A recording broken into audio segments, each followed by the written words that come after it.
So just a couple of bits and pieces before we get going, housekeeping wise, just to make a couple of introductions.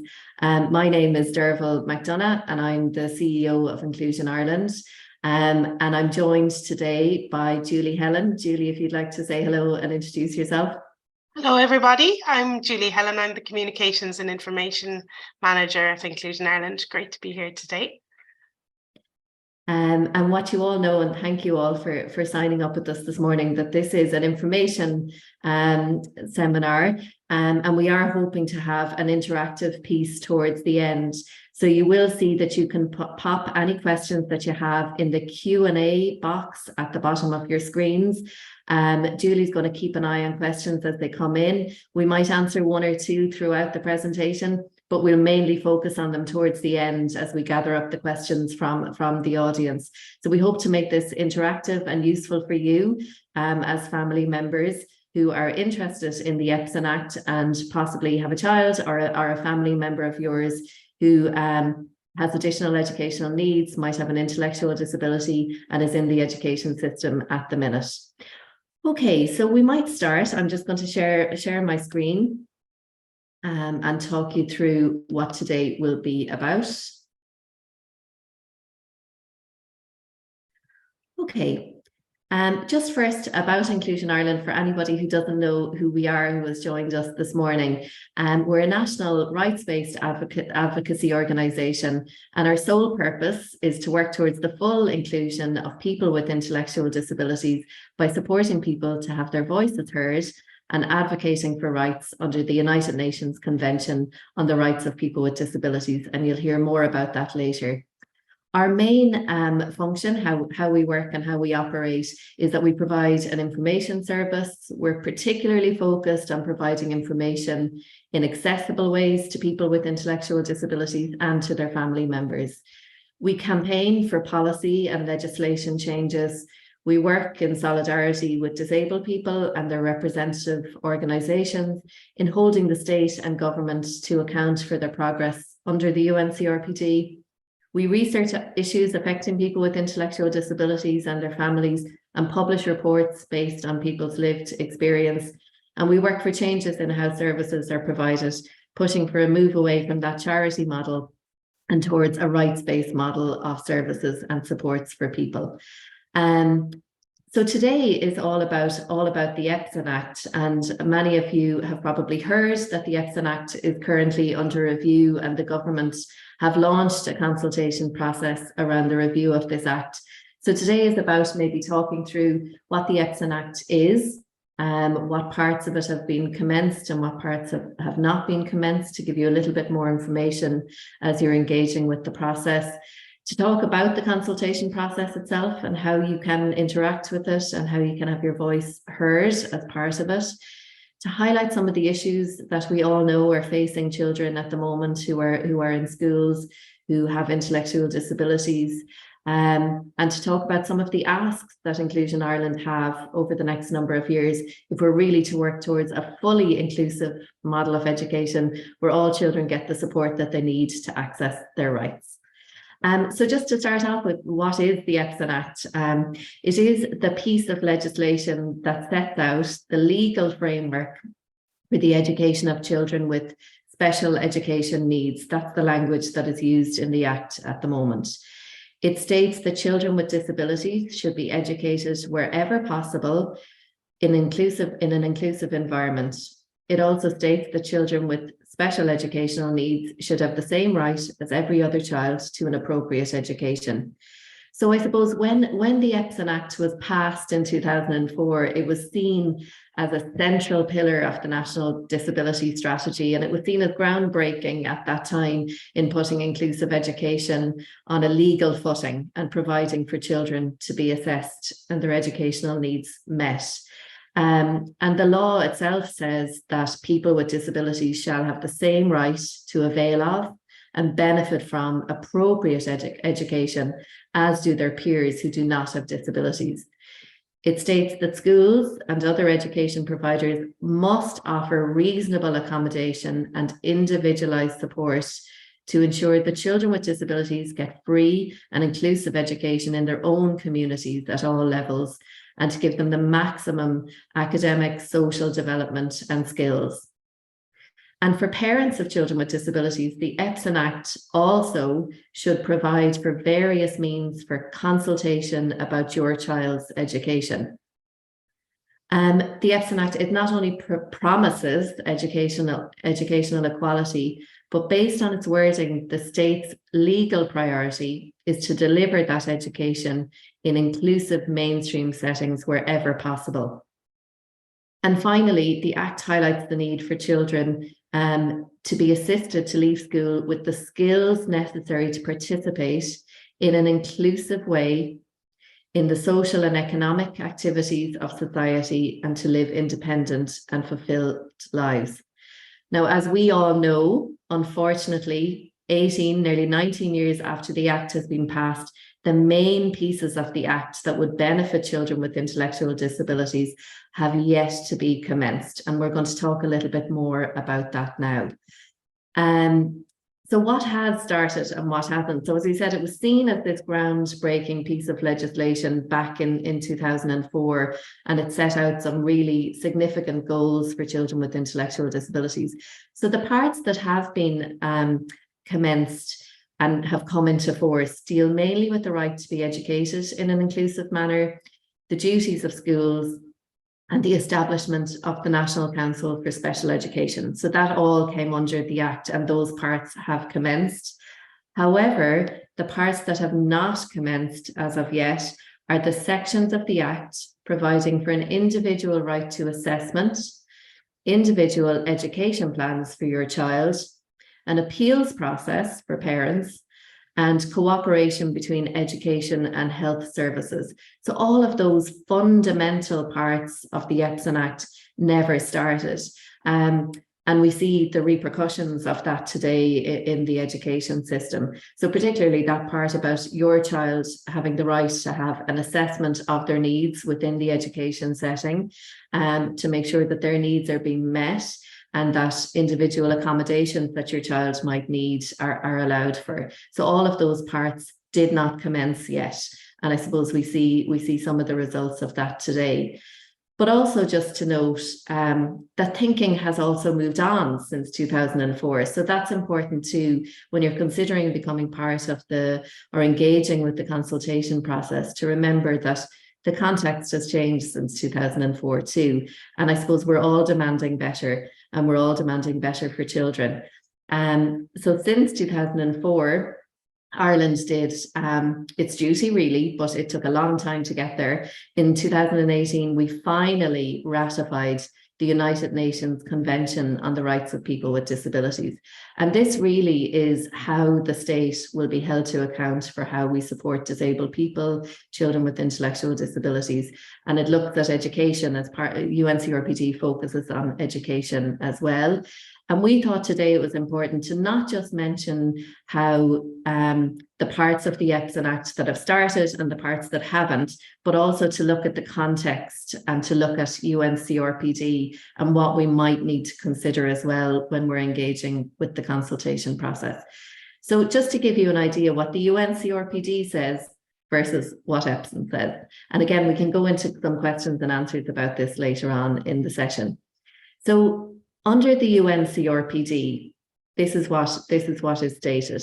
Persons with disabilities are not excluded from the general education system on the basis of disability, and the children with disabilities are not excluded from free and compulsory primary education or from secondary education on the basis of disability. Part B says that persons with disability can access an inclusive, quality and free primary and secondary education on an equal basis with others in the communities in which they live. And that's an important point, and one that we know is sadly missing for a lot of children with disabilities right now. Reasonable accommodation of the individual's requirements is provided. Persons with disabilities receive the support required within the general education system to facilitate their effective education. And effective individualized support measures are provided in environments that maximize academic and social development consistent with the goal of full inclusion. So that's what our UNCRPD says. It spells it out very, very clearly that this is about inclusive school communities. And we know we're a long way off that yet in Ireland. On the other side of the house, what EPSEN says, and this is where there's a little bit of a contradiction between both and why we need to take note of this, that a child with special, again, that's the language that's used in the Act, special educational needs, shall be educated in an inclusive environment with children who do not have such needs, unless, and this is the big piece, the nature or degree of those needs of the child is such that to do so would be inconsistent with the best interest of the child as determined in accordance with any assessment carried out under the Act, or B, the effective provision of education for children with whom the child is to be educated. So basically what the EPSEN Act says is that there's a lot of exceptions to this, and that if an assessment says that your child shouldn't be educated in their local school, then that may very well end up being the case. Or that by having your child in that environment that has an impact on other children in the class, that should be taken into consideration too. So there's a big contradiction here between UNCRPD and EPSEN, and I suppose we just want to highlight that today, just so that you're informed as family members about that, and to maybe have a further think about that and what that means for your child. Certainly from Inclusion Ireland's perspective, this is a point that we will be making in our submission to the consultation process, and highlighting that any review of the EPSEN Act needs to take into consideration UNCRPD. So that's probably enough about that piece for today, but we're happy to take any questions again about that later. So I suppose just to spell out, we have been doing at Inclusion Ireland, and will continue to do a lot of work about inclusive education, as you can imagine. So we have been consulting and working with teachers, special needs assistants, and others working within the education system. We held a seminar back on November the 15th, where we invited the Irish Human Rights and Equality Commission, the Ombudsman for Children, parents, advocates, disabled persons organisations, people with intellectual disabilities, and family members, to all come together to look at a shared vision around inclusive education and how we can pave a pathway towards a time when all children get to go to school together in their local school.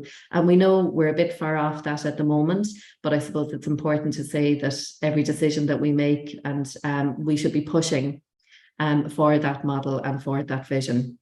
So I suppose just to spell out, the Inclusion Ireland vision, and it's not just our vision, there's many other people who I suppose would agree with this, disabled people's organisations, many of the people that we interact with on a daily basis, and look, the UNCRPD also. So, and the vision is that all children would get to go to school together, that schools are designed to support all children from their community, and that would mean that there's really incorporating principles of universal design for learning, and that schools would see the value in inclusion. The children have choice within their local school. They can be supported in the way that they need. They don't have to fit into a particular box. And that's one of those important things to mention about inclusive education, is that it's not about fitting a child into the system as it currently is. It's about looking at the system and fixing the system rather than fixing the child, and supporting that child in the way that they need to be supported. So sometimes people feel when people talk about inclusive education, it's about a child being in a mainstream class 100% of the time. And that's not what inclusive education is at all. It's about meeting a child where they're at and supporting them in the way that they need to be supported to access their right to education. So that's a total reimagination of how our schools look and what our school environment, how our schools operate. And I suppose out of that, then, that schools clearly need to have the resources. Staff need training, both at undergrad, postgrad, and continuous professional development levels. And school staff need to be supported to do this work and to have the expertise and the skills to do it. And we wholeheartedly agree with that piece. And that came out loud and strong from our consultations with teachers and special needs assistants in October. And I suppose the vision also needs to say that there is real leadership around the importance of inclusive education for all children. And that's leadership right from the top, from our ministers, from government, to get cross-government support for this, right down to our department officials, people working in advocacy, family members, and down to each school community. So that importance for leadership, and that we paint a picture of the value of inclusive education for all children, not just children with disabilities, but inclusive classrooms and inclusive environments are good for all children. And finally, in that vision piece, that if your child needs specialist support, it is available. And that's incredibly important, I know, to family members who have joined us today and to children with intellectual disabilities. So that's the vision piece, and we know we've a long way to go until we reach that. And just to spell out, I suppose, in our consultations over the last few months, what we have listened to, what we've heard from family members and from individuals who've gone through the system themselves, individuals with intellectual disabilities. And they tell us that, you know, in some families, some siblings go to different schools. Some children with disabilities are traveling up to an hour and a half to school, past 4, 5, 6, 7, 8 local schools where they can't get the supports that they need. We're hearing all the time that teachers and SNAs do not get the training and the support that they need to support children in the way that they need to be supported. There's no guidance available for children going to special schools. And what we're hearing from adults with intellectual disabilities is that that leads to a lack of ambition for them and a plan for their life, which is unfair and leads to the really low levels of employment we see for people with intellectual disabilities as adults. 17% only of adults with intellectual disabilities are in paid employment. We also hear from the system that schools must go through long bureaucratic processes to get additional resources. Children are missing out on inclusion and valuing differences. We're just missing out on inclusive classrooms and the difference that that makes to all children. And that families are fighting tooth and nail, day and night, to get a place like it's charity, not a right. This needs to end, and it needs to end rapidly.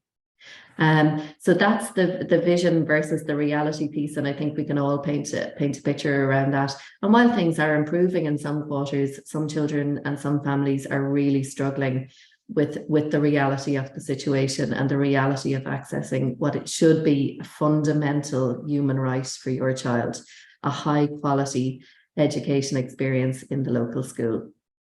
So just to spell out a little bit the kind of barriers that we see from pulling together all the information in our consultations, meeting with people, speaking with family members, speaking with people with intellectual disabilities.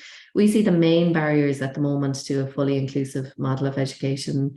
One is around leadership, and that has to be front and central. So as I said earlier, it's leadership right from the top, from ministers, government, department, right down through the school communities, that there's a vision around inclusive education. And while we know and we all agree that this will take time to achieve, that it's a journey worth being on, and that we need to support children better over the next number of years, and we need to have a commitment to that. And around that leadership, there's just a requirement, and this goes across the board, for better data and planning for children with intellectual disabilities and disabled children in general. The second piece is around resources. We mentioned this earlier. The built environment needs to be better. The school's actual physical environment needs to be better for children, so that there's spaces and places that children can come and go freely. They don't need to be in one particular box or one particular space. They can move freely from their own classroom into the mainstream space, join classes when it's appropriate for them to do so, etc. And that involves a reimagination of the built environment. We clearly need a higher number of teachers and SNAs, and we are calling for classroom sizes to go down below 20, so that children can be included fully over time.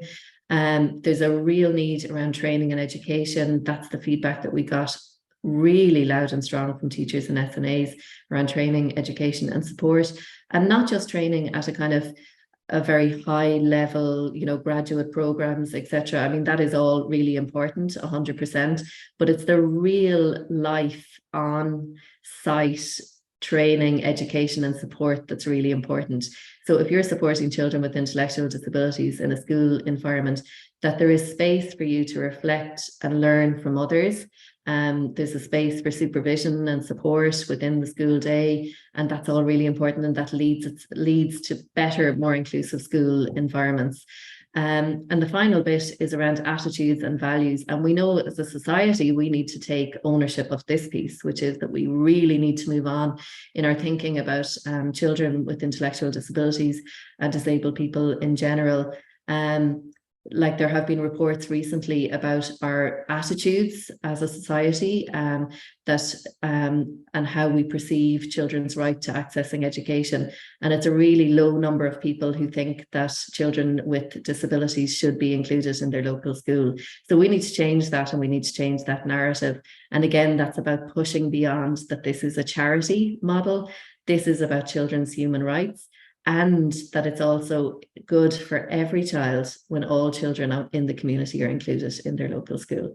So they're the main pieces that you'll hear us speaking about publicly. And clearly within that, there are specific asks that we have of government as well. We're looking for a fully costed, cross-government inclusive education plan. So that means that all parties and none will have a commitment to an inclusive education plan over the next number of years. And we want to see that fully costed, and we want to see progress towards an inclusive model of education year by year by year. We want to see an increased investment in our local schools, better training for teachers and SNAs, and more resources for schools. We want to join the dots between children's disability network teams and schools. We feel that the Disability Act needs to be reviewed hand in hand with the EPSEN Act, and there should be a right to services and supports. Right now in Irish legislation, you have a right to an assessment under assessment of need, but you do not have a right to accessing services and supports, and that is a huge issue. And finally, one of our asks is around statutory guidelines on seclusion and restraint. We will be talking more about that in a follow-on seminar, because that is a really significant issue facing children today, that there are no guidelines around seclusion and restraint in schools. So we will have follow-up work online about that, and we're about to release a report on that, which should hopefully shape the future direction of travel around seclusion and restraint. And we need better data gathering for planning, and that's a given. We need the National Council for Special Education and the department to do better around data gathering and planning for children, so that it's not lurching from one crisis to another on an annual basis, with families and children having to fight for school places. There should be really a comprehensive plan over time. So there are the pieces that we were going to mention today, just as the background, the context, and the important points that when we're talking to families and to people with intellectual disabilities, the important points that they are bringing forward to us in our advocacy work. So just to mention about the EPSEN review itself. So as you all know, because you've probably seen it online, on social media, that the review is ongoing at the moment, and it will be over the next number of months. And the review itself will have a number of steps. And there are a number of groups set up to monitor and shape that review. And Inclusion Ireland, just to mention, we sit on the advisory group. So when you see online the EPSEN consultation process, you'll notice that there are a number of groups established, and we would sit on the advisory group. So we advise government and the department about how to go about the review and what needs to be included in the review.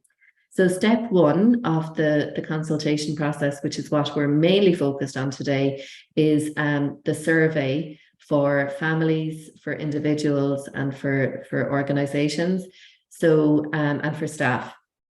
So that's open at the moment, and we'll have a bit of a deeper dive into that in a couple of minutes, and Julie will talk you through a couple of the questions that you might be considering at the moment, or you might have queries around. So that survey is open, and families can complete that at the minute. Now online as well, if you go to, hopefully I can stop sharing this and share my screen with gov.ie.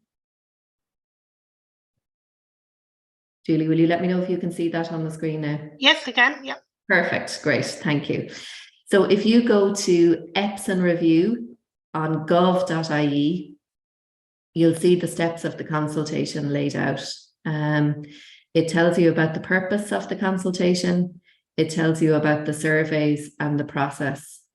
So if you scroll down on gov.ie to the online survey, you'll see all the survey links there. So there's one for students and persons who've left the education system, one for staff, and one for parents and members of the public. Now, you'll also notice underneath that there's a process for individuals or organizations that wish to make a submission to the review. And that's really important to mention too. So there's the survey piece, which is within your gift to complete. And then you may also choose, if you have a lot to say about the EPSEN Act or about inclusive education, you might also choose to make a submission. So you could do that individually, or there might be an organization that you're a part of or a family support group that you're a part of who wishes to put together a more detailed submission as well. So that's, you can also do that.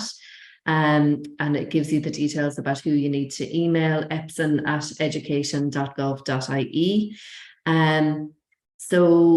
And if you want to make a submission, so I suppose as part of this process, the government is trying to be a bit more inclusive in how it's doing it.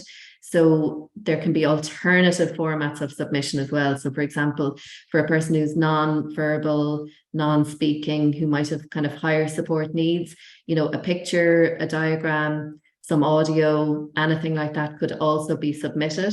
So it's a good idea if you know somebody like that who would like to be part of this process and have their voice heard in a way that is meaningful for them. You can also contact epsen@education.gov.ie and look at how to manage that piece as well. And also you can contact us if you have queries around that at Inclusion Ireland. We'll give you our contact details at the end of this presentation today. So that's just one part of the consultation process, and we'll get into a little bit more detail. Julie's going to take the next section and look at that in a bit more detail. But just to also mention that the survey part and the submission part is only one part of the consultation process. And the government are hoping to have it be very wide-ranging, to include as many people as possible that are impacted by this legislation. So if you want to be considered for inclusion in a further consultation event, you also need to contact epsen@education.gov.ie. So I would imagine there might be some focus groups or further events that will be running over the next number of months, and that will give you a further chance to have your say or to input. So it's important that you know that it's not just one piece here. You know, the survey is one part, but there are other ways of having your say as well. So I hope that's clear to everybody at this stage. Okay, so I am going to now hand you over to Julie, who's going to look at the actual survey itself a little bit, talk through maybe a little bit of the detail around that, and then we'll go into a Q&A session after that. Thanks, everyone. Great, thanks a million, Derval. There's just a few housekeeping questions that came up a couple of times, so I'll just address those so that people don't have to be worried. So there was questions around getting the slides from us to be able to read over, and we'll be able to send those to everybody after this today, so don't worry about that. And there will be a recording of this whole webinar available anyway if you want to go back over anything afterwards before you submit your submission. You'll be able to do that. There was a question at the very beginning if EPSEN covers autistic children who do not have an intellectual disability, and yes, it does. So just to be aware of that the absolute answer is yes. And there was another question, Derval, you might want to answer or think about for answering, that do we have any specific recommendations for people to say as they're going through giving their feedback in the consultation. So we might come back to a few of those afterwards as well. And there are a couple more specific questions which we'll come to at the end also. And thank you very much for being so engaged and asking such important questions. So I'm just going to share a piece about the survey itself. I did some work just on what the survey looks like, and maybe how, how it might how to prepare to answer it, I suppose, and how to answer it in an effective way for your family. So as Derval said, there's a number of different steps. So I'll talk specifically about the survey. So that is on the government webpage, as Derval said. There is a survey specifically for students and for persons who have left the education system already, and it's a simplified survey. I went through it. It's quite easy to follow, and so if you have a family member that might like to contribute in their own right, that is something they can do also. There's a staff specifically for staff of schools that are, so teachers, SNAs that are in the schools. And then there's a survey specifically for parents and members of the wider public. And we have until the 3rd of March to submit any type of submission that we would like to do. If you have a specific story or specific pieces you would like to tell of your family story, I would suggest emailing a submission so that you can put in as much detail as you would like in your submission. You're perfectly entitled to do it that way as well, and just send everything that you want to say. It's important to remember though that if you do that, you'll be sending it from your email address. So in a way, you'll be a bit more identifiable than an anonymous survey. There is a lot of areas for comment in the anonymous survey though, so I think having gone through it a number of times, you will be in a position to give the parts of your story that you would like to give. So just to say, as I went through it, I think it would take about 20 to 30 minutes to complete the survey itself. You can save and edit as you're going through. And I also checked that you can go back from each stage that you're at. So if you give an answer and you want to go back over something, you can go back before you submit. It is important to say though that most questions are compulsory. So you won't be allowed to move on until you do check a box.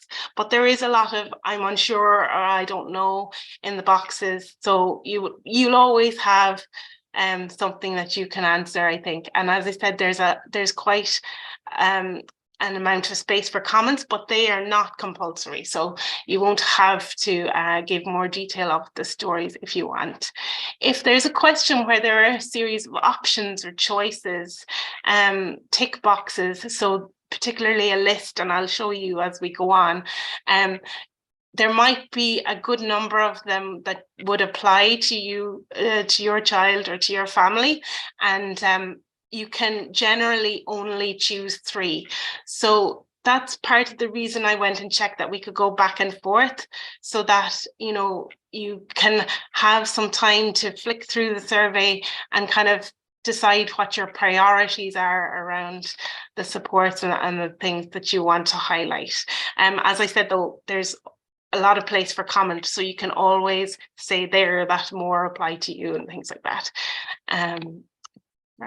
So then I just said I would maybe pick out some of the pages on the survey that might be a little unclear or you might have some question about.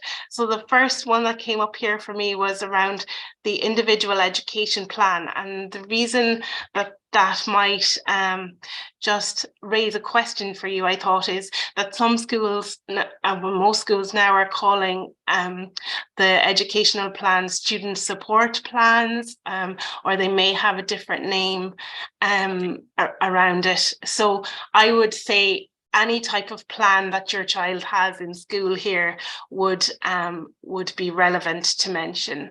And the next question following on from this is around your involvement as parents in that and the level of involvement. So, you can give a bit more of the story there as well.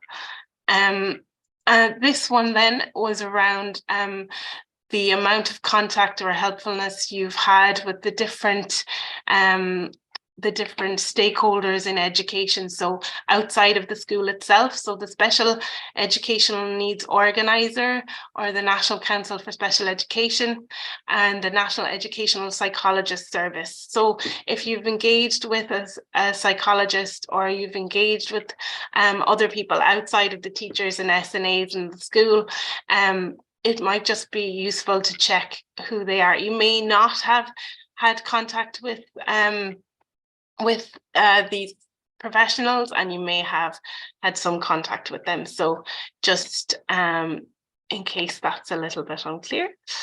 Then as well, there's an interesting piece around the terminology and language around disability and around how you would prefer things to be called.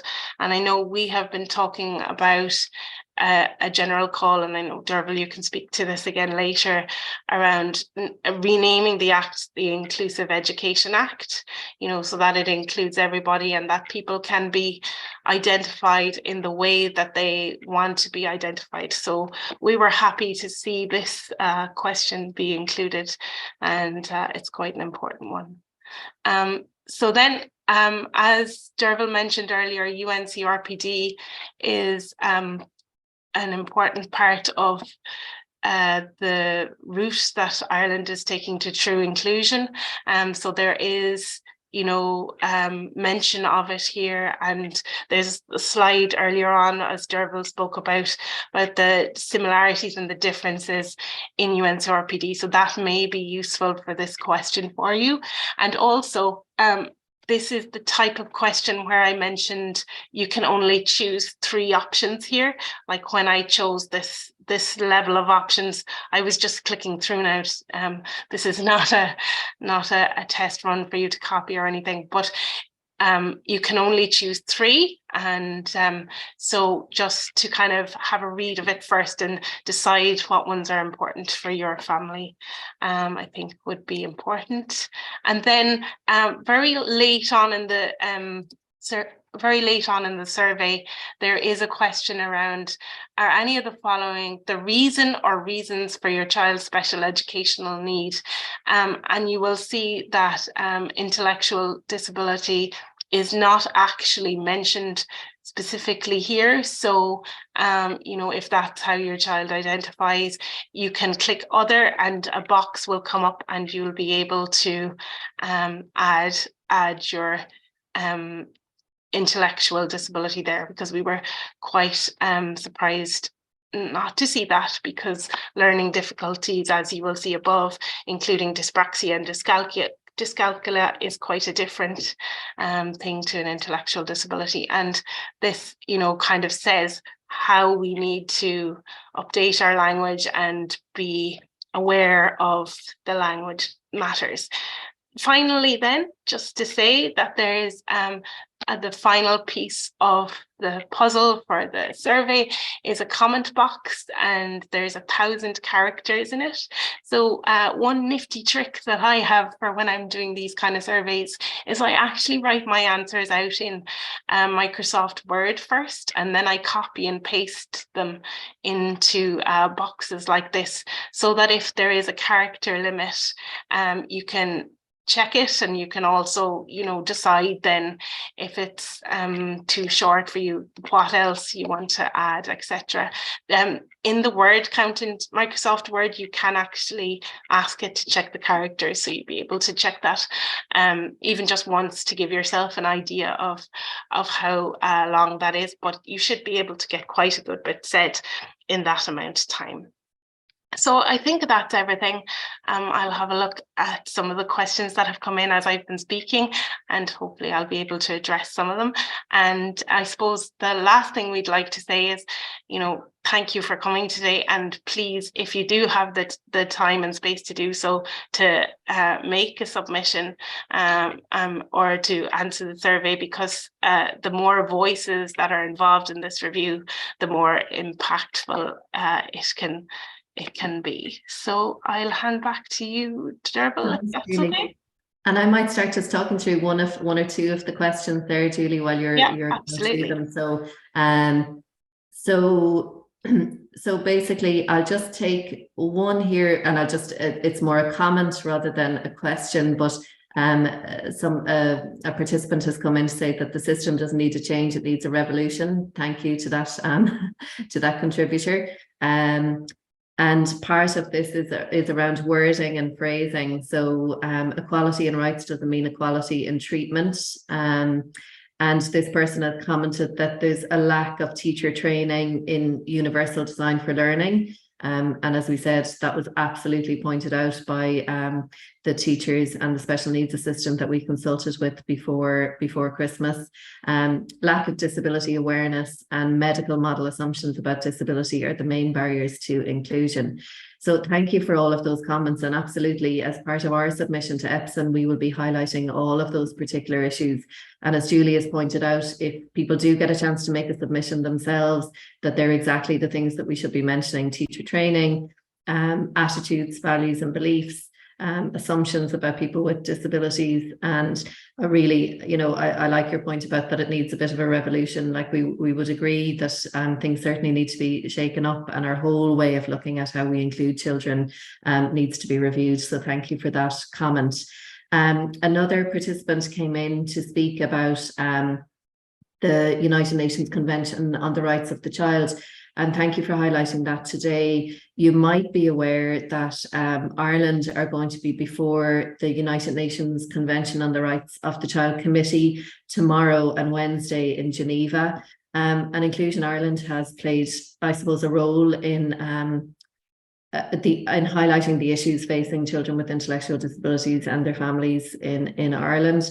So back in September, we would have gone to the pre-committee stage in Geneva and supported a young person with an intellectual disability to attend as well. We went alongside the Ombudsman for Children, the Children's Rights Alliance, and a number of children attended as well, which is really, really important. So at pre-committee stage, all of the issues that we're highlighting here would have been highlighted.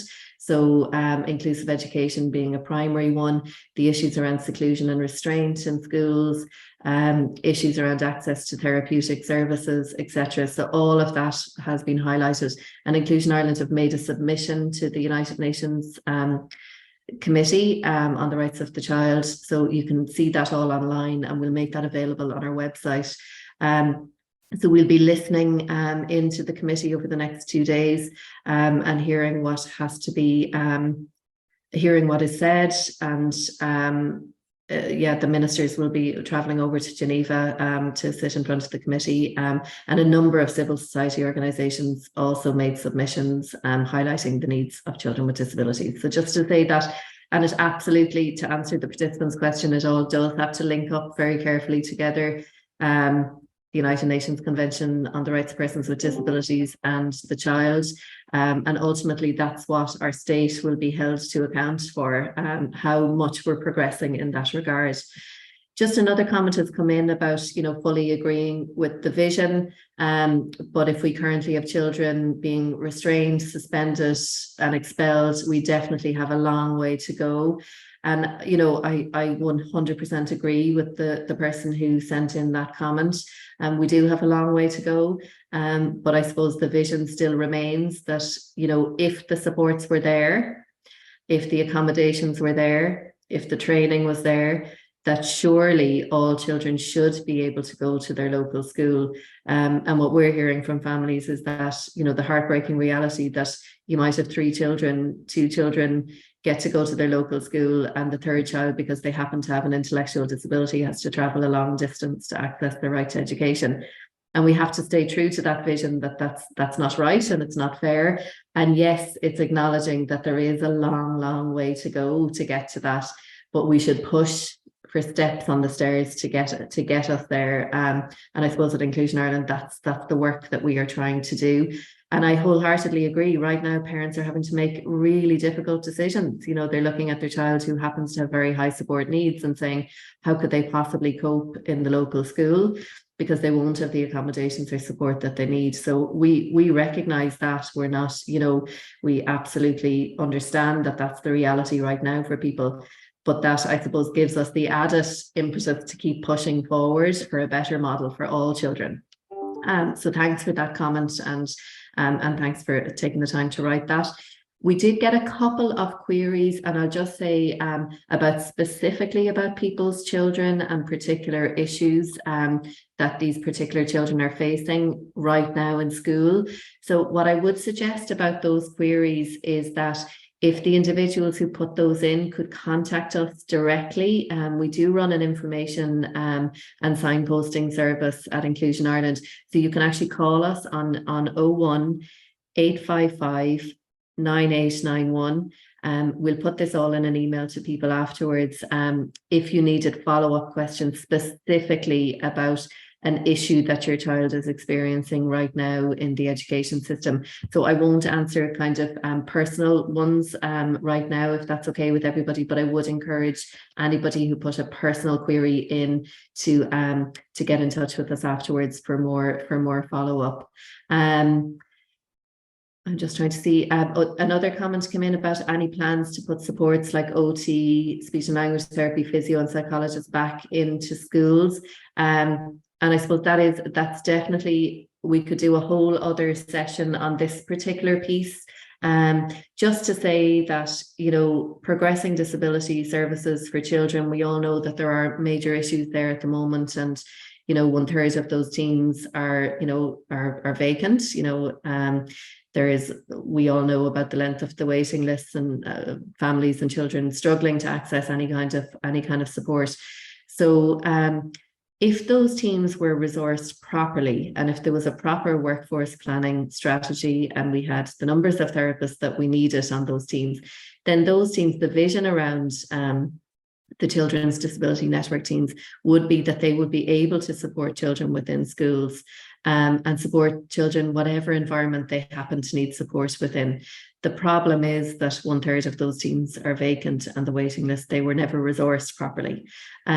So I suppose there have been, you know, calls for therapists to go back into schools, and I know that there were, you know, that was stated publicly that would happen. But what we're hearing on the ground is that hasn't been the reality, given the resource issues that those teams are facing.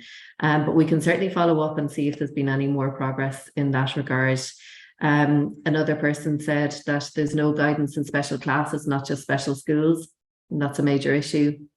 So thank you for making that comment as well. I think I've covered most things there, Julie, but you're probably double checking in the background to make sure I haven't lost anything.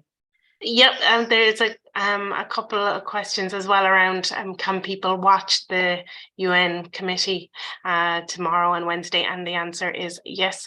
We'll be putting it out in our social media, but I'll put it in the chat here to everybody as well, the UN TV link, and it's the 90-second session, but the time and date anyway, we'll give it all away for you. So I'll just put that in as well. Yeah. Okay, I think I've covered most questions there, but please feel free to follow up with us at Inclusion Ireland as well if you wanted any further information, or you have a particular issue that you're experiencing that you'd like to talk through with us as part of the EPSEN review. Julie, have you put our contact details into the? Yep, I'll just do that now there as well.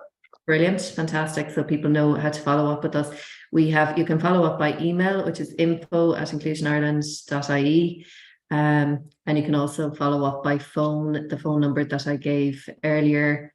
I just need to double check to make sure I'm giving you the right number. Sorry. It is 01 855 9891. So just to say thank you to everybody for attending today. I hope that you found it useful, and I hope that it gives you some food for thought. And I hope that many people around the table today will engage with the consultation process. I think it's incredibly important that people have their say and influence the future direction of inclusive education in Ireland. So thank you all so much, sincerely, and we might finish up the webinar right now. The recording will be made available on our website And we have a further session this evening from 7 to 8 p.m. for anyone who missed today. Thank you, everyone.